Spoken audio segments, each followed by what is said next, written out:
people ask why I hated Reggie Miller, here's your answer. Of all the smoke MJ ever had with anyone, Reggie Miller was the one dude he truly couldn't stand. And when I say couldn't stand, I mean the kind of tension that stuck with him for years. Reggie didn't just talk trash. He unlocked a side of Jordan nobody else could touch, pushed him off his calm, and even got him swinging fists in the middle of a game. Today, we're jumping straight into why MJ really hated him. And trust me, this story cuts way deeper than people think. If you want to understand where the whole beef started, you gotta roll it back to that exhibition game in 1987. Reggie had just stepped into the league, and like every young hooper dreaming big, he wanted to test himself against the top dog. It's like, you know, you're right, Michael, who do you think you are? The great MichaelJordan? That's right, there's a new kid on town, right?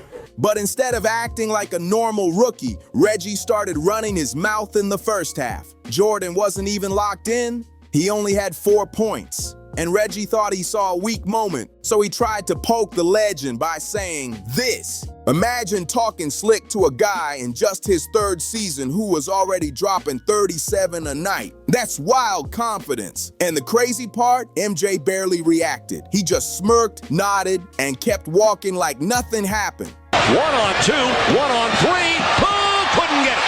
And put back, no, it did fall. Now MichaelJordan and Reggie Miller having a go at it.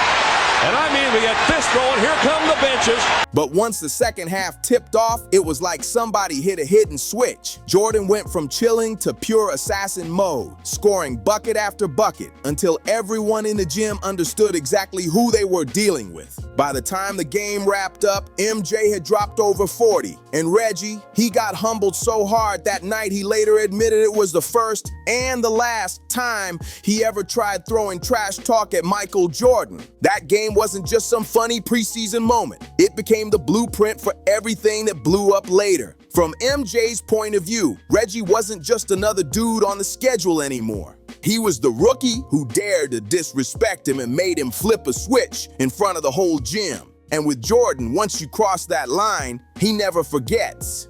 Ever. If I had to pick a team that gave us the toughest time in the East, you know, Indiana was probably the toughest outside of Detroit. So what started as a light exhibition joke slowly turned into years of real tension. Every time the Bulls met the Pacers, you could feel that extra heat in the air. And this wasn't just Jordan being competitive. He genuinely had smoke for Reggie. By the time 1993 rolled around, things were so intense it turned into a full-on fight right there on the court.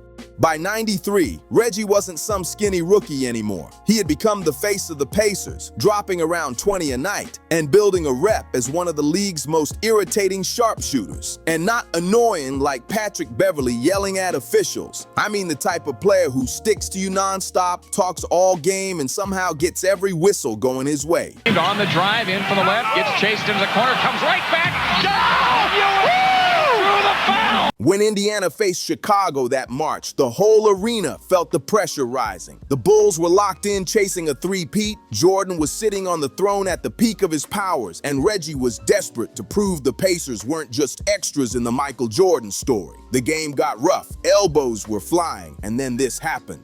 And here's the thing about that scrap. It wasn't random at all. Jordan lived by an unwritten rule. You show respect always. You could battle him, bang with him, even push him physically. But once you acted like you were on his level with attitude, he took that straight to the heart. And Reggie didn't care one bit. He crossed that line with a grin, like he wanted trouble. But if the 1993 fight showed everybody how real the beef was, the 1998 Eastern Conference Finals proved something even crazier.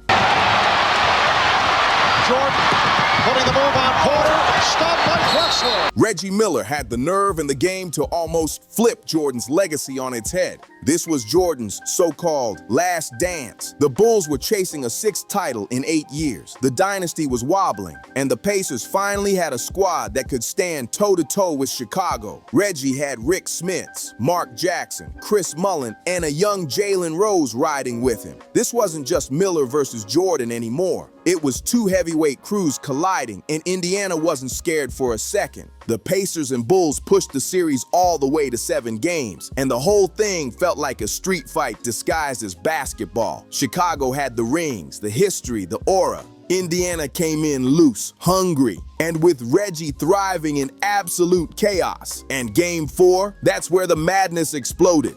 People have asked me for years why I couldn't stand Reggie Miller. It wasn't the trash talk or even the way he played. It was the way he carried himself, like he actually thought he was built like me. That's when I knew he had no idea who he was messing with. Pacers down 1, the clock dying, ball swings to Reggie on the wing, and look who's guarding him. MichaelJordan locked on him like a shadow. Most guys freeze there, but Reggie did something wild. He straight up shoved MJ to create space, stepped back, and drilled a 3 with under a second left. Market Square Arena blew up like it was the championship, and Reggie sprinted away pounding his chest like he just knocked down a legend. And honestly, in that moment, it low-key felt like he did. That shove became the snapshot of their whole rivalry. I mean, seriously, who else would dare push MichaelJordan in a playoff game on national TV? Nobody. And the craziest part? No whistle. Not even a hesitation. Imagine the memes, the outrage, the full internet meltdown. If that happened in today's NBA. For Indiana, that moment was proof they weren't afraid of the king for even a second. I don't want people to think that it was some big rivalry, because a rivalry to me is we are on equal footing. I was never on equal footing with MJ, okay? But I loved the battles. And I know a lot of players that I played against, they would bow down to him. And that just was not going to be me. It was not in my nature to do that. So maybe I was hard-headed. Maybe I should have bowed down to him. They weren't scared of the Bulls' aura at all, not even a little. And for Jordan, that made everything even more personal. He already thought Reggie was irritating, but now this dude was literally pushing him out of the way on national TV and walking off like it was nothing. And don't forget, MJ himself later admitted the Pacers were the toughest squad he ever faced in the East outside the bad boys. We'll get to them soon. And that's really the whole arc of their drama. The rookie trash talk disaster in '87, the full-on fight in '93, and the dynasty shaking shove in '98. But even after all that, one question kept floating around. Why did Jordan single out Miller more than anybody else? Here's where things get wild, because Jordan had beef with almost every star in the '90s. But if you stack them all side by side, the way he treated Reggie was different, way more personal. It brought back a lot of those good and bad memories of going against that dude. Were you interviewed for this? Again, reluctantly, yes. I tried to fight it. I actually did. I didn't want to do it. You know that Michael had to approve everybody. Take Charles Barkley, for example. On the court, those two clashed hard. Barkley even snatched an MVP from Jordan in '93, and their final series was straight warfare. But off the court, there was real love. Jordan respected Barkley's skill, and Barkley respected Jordan's insane mentality. They'd hit the golf course, kick it together, two alphas who actually vibed with each other. Even the beef that came years later wasn't even about hoop. Barkley just criticized MJ's ownership of the Hornets. That was business talk, not on-court tension. Patrick Ewing was another one. Knicks versus Bulls felt like an annual street fight every postseason. And Ewing ate more playoff heartbreak from Jordan than anyone else in the league. But there was still mutual respect. Ewing understood he was battling the greatest, and Jordan respected how tough and relentless Ewing always showed up. Whenever MJ lists his hardest matchups, the Knicks always come up because of Ewing's impact. Jordan saw those guys as worthy rivals. But Reggie, he hit a different nerve entirely. Then you've got Clyde Drexler, the guy the media tried to frame as Jordan's equal, at least until the '92 finals, which looks almost unreal now because MJ shut that whole narrative down instantly. He hit 6 threes in the first half of Game 1 just to send a message. And even after cooking Clyde on the biggest stage, Jordan still respected him as one of the league's elite. Isaiah Thomas was a different kind of saga. The Bulls and Pistons straight up despised each other. MJ and Isaiah could barely be in the same room, but even that tension came from pure competition and history. Now compare all of that to Reggie Miller. With Reggie, there was no respect. No, he made me better. No, he was one of the greats I battled. Nothing. It was irritation on sight. Jordan didn't view Reggie as a true rival. He saw him as a non-stop agitator. Someone who kept poking at him without earning that spot. And if you need proof, you don't have to take my word for it. You can hear MJ's attitude in his own interviews. Here's the big difference. Barkley got respect. Ewing got respect. Even Isaiah, despite all the hostility, still got respect from MJ for his game. Reggie, he didn't get an ounce of that energy. And that's where things turned even more personal. In an old ESPN sit-down, Jordan talked about how playing against Reggie would get under his skin more than almost anyone else in the league. He even made a remark at the time comparing Reggie's style to going up against someone who uses tons of tricks, flops, and light body contact. A comparison that definitely wouldn't fly today, but shows just how frustrated he felt dealing with Miller's slippery, unpredictable style. To Jordan, Reggie wasn't dangerous because of size or strength. He was dangerous because he annoyed him in ways nobody else could. That alone made their feud legendary. Don't touch him or it's a foul. He has his hands on you all the time, like a woman holding your waist. I just want to beat his hands off because it's illegal, it irritates me. That's a wild quote, and it shows exactly how deep MJ's frustration ran. Jordan wasn't just saying Reggie talked too much. He was basically calling out his entire play style as annoying, crafty, and full of little tricks that he couldn't stand. He felt like Miller wasn't playing the same physical, straight-up basketball. He was playing this sneaky, referee-baiting version of it, and it drove MJ crazy.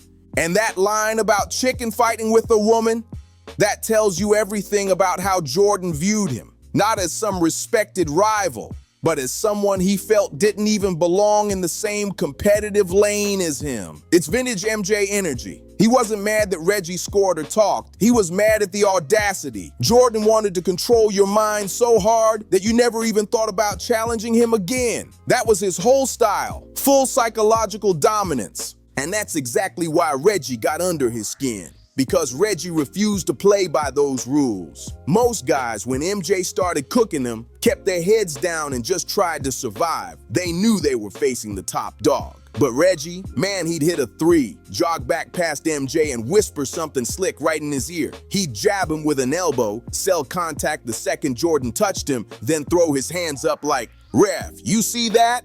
That's the kind of stuff that made MJ snap, because in his mind there was a clear order. MichaelJordan at the top, everybody else fighting for scraps. And Reggie acted like he never got that memo, which is exactly what made their rivalry so wild. He just kept poking the bear again and again. And remember, this wasn't some all-NBA first-team superstar or a finals MVP testing MJ. This was Reggie Miller, a skinny sniper from Indiana who refused to bow down to the king of the league. He was like that kid in school who wouldn't stop tapping your shoulder. And the angrier you got, the harder he tapped. Jordan hated it because it chipped away at the aura he spent years building. He wanted fear, silence, and total control. But Reggie answered him with smirks, little bumps, crafty fouls, and non-stop chatter. At that point, it wasn't even regular basketball. It became a mind game. And Miller was the only dude bold enough to keep swinging even when he knew Jordan could crush him anytime. And if you want even more proof that Reggie never feared MichaelJordan, just rewatch the 1998 Eastern Conference Finals.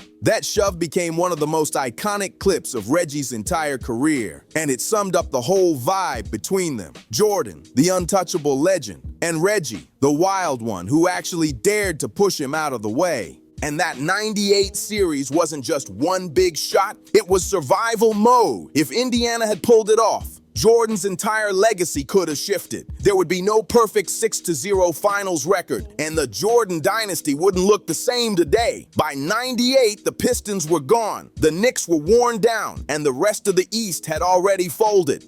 But Indiana, they still believed. They weren't scared at all, and Reggie was the loudest face of that rebellion. And for Jordan, that was infuriating. He spent years breaking teams mentally, but here was Miller still flopping, hitting clutch shots, and refusing to fall in line. When The Last Dance dropped in 2020, it revived every old storyline.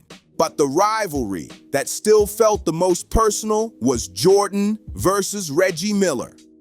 More than 20 years later, Jordan was still laughing about the first time Reggie talked trash to him back in that '87 preseason game. On camera, he told the story with that classic smirk and even called himself Black Jesus. And he wasn't lifting Reggie up. He was basically reminding everyone, this dude had no clue who he was testing.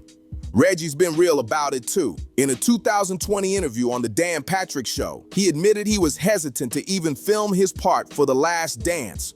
And that alone tells you a lot.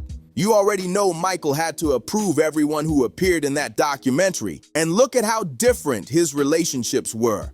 Jordan could still joke around with Charles Barkley on the golf course back when they were cool. He was always smooth with Magic Johnson. But with Reggie, nothing. No laughs, no fake smiles, no friendly banner. That cold shoulder followed into retirement, too. Guys like Clyde Drexler and Patrick Ewing earned Jordan's respect. They were rivals, but there was real appreciation there. Reggie, he was the one guy who never got that handshake. He annoyed MJ in a way nobody else ever managed, and Jordan never forgot it. And now the picture becomes clearer. MJ was more irritated by Reggie because most legendary NBA rivalries come from something bigger. Look at Shaq and Kobe, for example. That wasn't just two teammates arguing. That was a full-on personality battle while trying to run the whole league together. Reggie and Jordan, it wasn't about supremacy or shared goals. It was about one bold sharpshooter who kept poking the greatest player alive and somehow never backed down. Shaq felt Kobe was way too serious, and Kobe felt Shaq didn't grind hard enough. And the Lakers' locker room turned into a full-blown reality show before reality TV was even a thing. Phil Jackson was out there coaching basketball while managing personalities like he was running a daycare. The wild part, it worked. As toxic as things got, that beef still came with championship banners. They three-peated while barely tolerating each other. People still argue about who mattered more during that run, but those rings speak louder than any argument. Looking back now, it's almost hilarious that two guys who could hardly stand being in the same room managed to build a dynasty together. Then you shift to LeBron and Draymond. In 2016, the Cavs were barely hanging on while the Warriors were trying to close out their storyline season.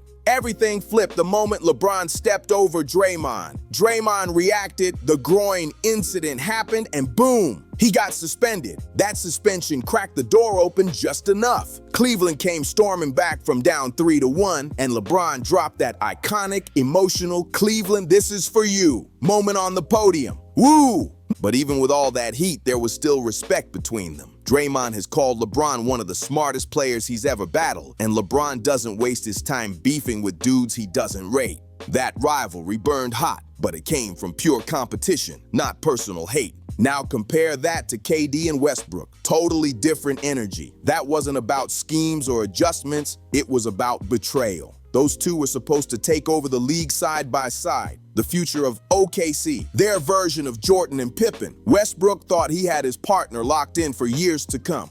And then everything flipped. Then KD dipped to the exact team that had just knocked him and Westbrook out. And to Russ, that felt straight up like betrayal. Suddenly, All-Star Weekend had moments where Russ wouldn't even glance in KD's direction. Thunder fans booed every time Durant touched the ball, and KD was online clapping back through burner accounts like it was some high school breakup. For a while, it really did feel like the coldest fallout in NBA history. But as time passed, the edge faded. Russ kept grinding. KD collected rings and MVPs. And even though fans still talk about it, the fire isn't what it was back in 2016. And this is exactly why Jordan and Reggie's feud stands out. Their rivalry wasn't about locker room tension like Shaq and Kobe. It wasn't about collapsing on the biggest stage like LeBron and Draymond. It wasn't betrayal like KD and Russ. Their beef was built on something way smaller. Irritation, pride, disrespect, 1,000 tiny moments that built up into something Jordan could never shake off. Reggie was never MJ's equal, not even close. But the fact that Jordan still remembers that preseason moment, still laughs about calling himself Black Jesus in 2020 like it happened last week, that's proof this thing ran much deeper than it ever should have. And that irritation didn't just sit between the two of them. It shaped the experience for everyone watching. Jordan versus Miller didn't just live on the hardwood. It changed how fans viewed basketball. Pacers-Bulls games in the 90s became must-watch TV because every matchup carried that tension, that drama, that feeling that Reggie might poke the ultimate alpha again. Reggie's legacy is forever tied to those moments, to standing up to arguably the greatest player ever and actually getting under his skin. And when Jordan ultimately came out on top, it didn't just reinforce his dominance, it strengthened the myth around him. The media and pop culture loved the dynamic, the fearless agitator versus the legend. And every shove, every flop, every wild clutch moment was replayed like a scripted scene. So what do you think? Did MJ truly hate Reggie Miller, or did he secretly enjoy having someone bold enough to challenge his aura? Drop your thoughts in the comments, like and subscribe for more amazing videos like this.